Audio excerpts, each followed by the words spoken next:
সকাল তো অনেকক্ষণ আগেই হয়ে গেছে, বাট আমার সকাল এখন হলো বলতে আমি অনেকটাই লেট করে উঠি।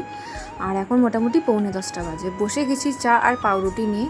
অবশ্য ঘুম থেকে উঠেই মুখ ধুয়ে আমি খাই না, একটু পরে খাই, যেহেতু সকালে বুবু নিজে চলে যায় আর আমি উপরে সমস্ত কাজ টাজ স্নান টান সব সেরে নিই, কারণ বুবু আসলে ওগুলো করা যাবে না। এদিকে চলো একটু রান্না বান্না সেরে নিই। আমার রান্না বান্নাও রয়েছে, নিজের জন্য এই বরবটি আলুগুলো ভাজা করছিলাম, যেটা খেতে আমার ভালোও লাগে। তাছাড়া বুবুর সবজিও ছিল যেগুলো রেডি করেছি, এই দেখো।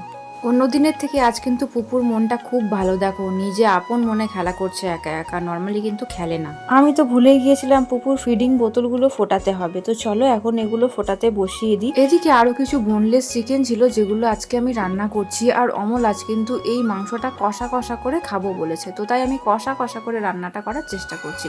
পাড়ার যে কালী মন্দিরটা আছে সেখানে কিন্তু আজকে একটা প্রোগ্রাম হবে, ওখানে ওই বাৎসরিক পুজো ছিল, তাই কয়েকদিন পরে একটা প্রোগ্রাম রেখেছে।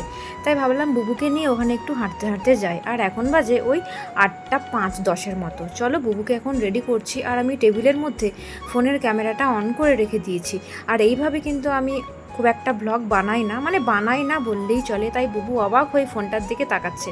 আর যেহেতু ফ্রন্ট ক্যামেরা অন আছে তাই ও ভাবছে কিছু না কিছুও দেখতে পাচ্ছে।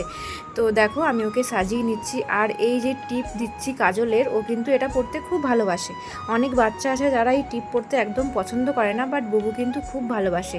টিপ নেবে খুব সুন্দর করে, আবার বলবে হাতে দাও, পায়ে দাও, এগুলো বেশ আমার খুব ভালো লাগে। তারপর আবার পাউডার নেবে, তাও চোখ বন্ধ করে, এত ভদ্রভাবে কিন্তু সব বাচ্চারা নেয় না। যাই হোক, একটাই ওর ভদ্রতা। আমরা এখন রেডি হয়ে গেছি দুজনেই, আমিও একটা হালকা পাতলা দেখে ড্রেস বের করলাম। গরমের মধ্যে সত্যি বলছি একেবারেই ভালো লাগছে না, তোমাদেরকে বলছি সবাই সাবধানে থেকো, বেশি বেশি করে জল খাও, পারলে ছায়ায় থেকো। তো আমরা এসেছি যেখানে প্রোগ্রামটা হবে, সেখানে বুবু দেখো ওই গান শুনছে আর কেমন যেন অবাক হয়ে আছে। এদিকে ওর একটু নাচিও পাচ্ছে, বাট নাচছে না। ওই হচ্ছে কালী মন্দিরটা, ওখানে লোকজন বসে আছে, এদিকে বক্সের সেটআপ ফেটআপ সব রেডি হচ্ছে। আর এই যে হচ্ছে স্টেজ, এখানে প্রোগ্রাম হবে। আমি ভাবলাম স্টেজে প্রোগ্রাম শুরু হয়ে গেছে, বাট হয়নি। তাই হয়নি দেখে আমরা আবার চলে আসলাম, একটুও থাকতে পারলাম না বাইরে, এত গরম লাগছে। এবার বুবুকে নিয়ে আমাকে তো সামলাতে হবে, তাই ভাবছি ওকে কি করে একটু মজা দেওয়া যায়। আর ও একটা জিনিস নিয়ে খেলতে খুব ভালোবাসে, তোমাদেরকে দেখাচ্ছি।